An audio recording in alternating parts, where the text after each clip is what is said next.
My name is Matt Foley, and I am a motivational speaker.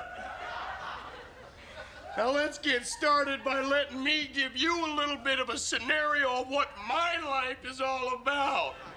And I live in a van down by the river. Hey guys, welcome to my van. This is Seth Rogen.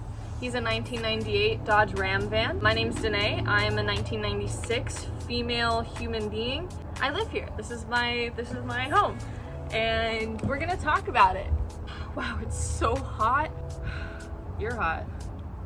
So here we are, a year into van life.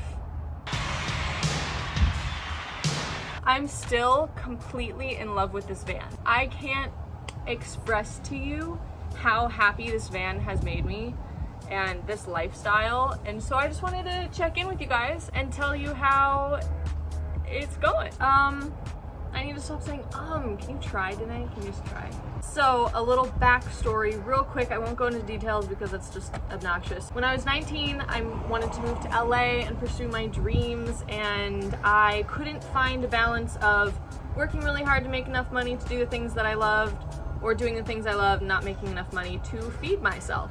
So I actually, after 4 years, I think, of living up there, I moved into my vehicle, which at the moment was a Subaru Forester, and lived there for 5 months. It sucked. Don't live in a Subaru, okay? I decided to get a van instead, so here I am, and I love him. I love him so much. Oh, it hurts me how much I love him. He's the love of my life. The only man in my life. The only van in my life. The van of my dreams. I'm fine. You seem like you're worried about me. Moving on. So let me start off with telling you what I did with the van. So when I first bought it, I got it for $3,800 from this guy on Craigslist. It had 2 seats here in the front and 1 seat in the back that folded down into a bed. And so I ripped it all out. I took out the carpet, which was very difficult, and then I put in vinyl wood flooring and threw a bed in here and some boxes and some bins for my clothes. And I left San Diego and went back up to LA. I had a lot of plans, but then after living in it like this for a while, I was like, oh, I don't need anything else. And I didn't really want to put money into it where I could be putting money somewhere else. I'm one of those van lifers that, what's happening over there? You okay? That doesn't have a toilet, a sink, a shower. What else do people have to survive?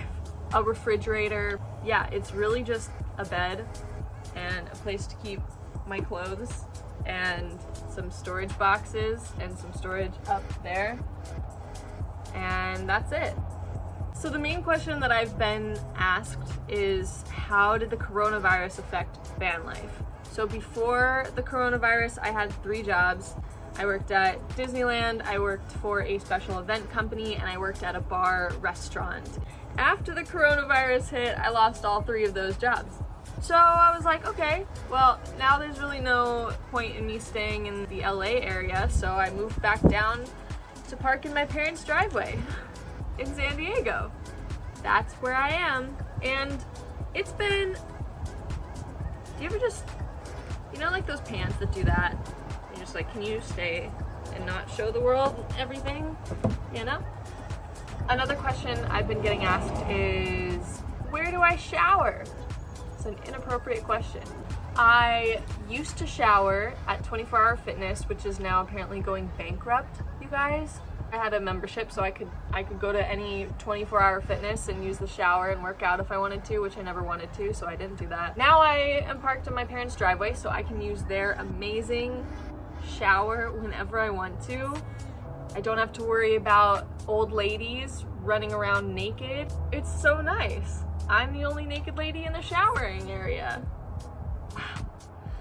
The small things in life. That's another question that people have been asking. They're wondering if I still live in my van, and I do. I don't live in my parents' house. I would have to pay them rent, and I don't want to do that. But I am paying them to use their shower and help out with utilities and stuff, since I'm taking hour-long showers because they're so nice. I love showers. My cost of living before the coronavirus happened was about $500 a month, when I used to pay $800 to rent a room in a house. $500 a month covers food, gas, extracurriculars, and that was it. It was so nice. And of course, now that I'm parked in my parents' house, I definitely mooch off of my mom's cooking. Cost of living is probably like $200 a month. Van life is pretty sweet.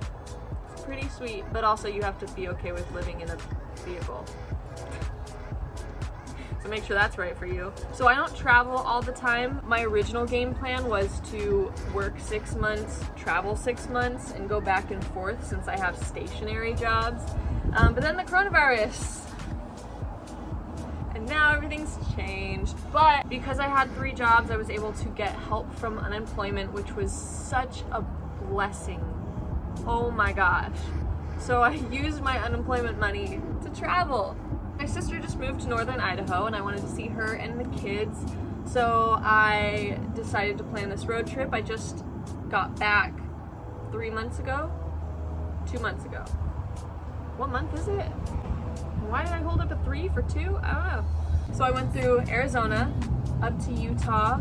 I went into Idaho, then over to Wyoming, Montana, up to northern Idaho, visited my sister for a week, and then went over to Washington and went down the coast through Oregon and back to California. It was so amazing, you guys. I was telling myself like, oh, this is gonna be like the one road trip and then I'll be done. I'm probably going back next month because I miss it already so much. Traveling is like the most incredible experience you can have. I highly recommend it. I'm a person who really likes freedom and being spontaneous, so the van has helped me do that. Like, I can just park wherever I want to, wake up the next day and be like, all right, where do I want to go? Where do I want to live today? If you're not like that, you better understand that you're not like that and don't get a van. Don't. Because it's hard work, it's not glamorous. Sometimes you pee in a bottle. Like, it's just not not cute. Please don't hate me if you're in van life and you pee in a bottle all the time, because you're great. Props to you. I prefer a nice facility, but you know, if you want to pee where you sleep, power to you. Anyways, thanks for watching my van life update of 2020. I'm optimistic for the future. I'm excited to see what van life is like another year from now.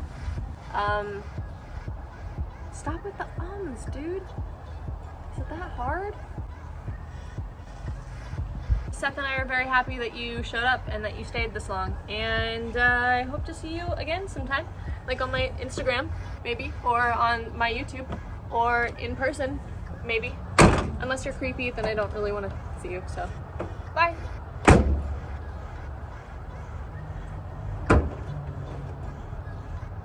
you still here? Thank goodness all those other people left. Oh my gosh. They were weird.